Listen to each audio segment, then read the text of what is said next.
York is to become the first city in the world to use the new system that lets bus drivers know if cyclists are close to their vehicles. The so-called cycle alert uses electronic tags fitted to bikes. They send a signal to buses to warn drivers of potential collisions.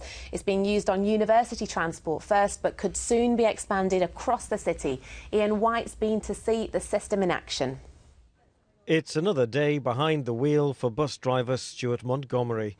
He's done this job for 20 years and says he needs eyes in the back of his head to avoid colliding with cyclists around York.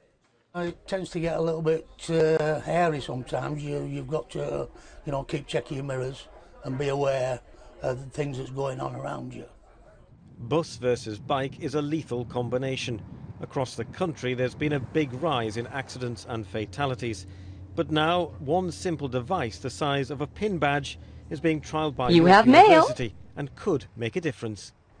Well, fitting a little tag like this to your bike could make the difference between life and death. This will send out a signal which lets the bus know, through the sensors on the side of the window there, that a cyclist is alongside. That means the driver knows you're here, so you're not going to get knocked off your bike.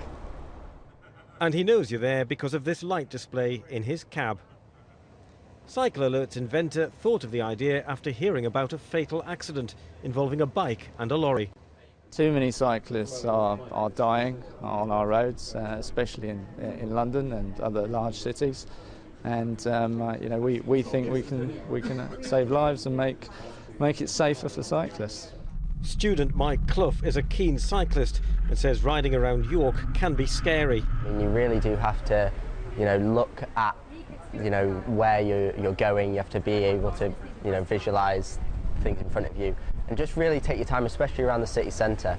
So what do the driver and the cyclist think of the new system? It's going to, make a big difference to the driver, ability to detect cyclists coming on the inside and finding out where the cyclists are. Anything that saves a life is something that could be really useful in the future. The pilot around York University started today. Students could buy the special Cycle Alert transmitter tags for just £5. Ian White, BBC Look North, York. Possibly money well spent.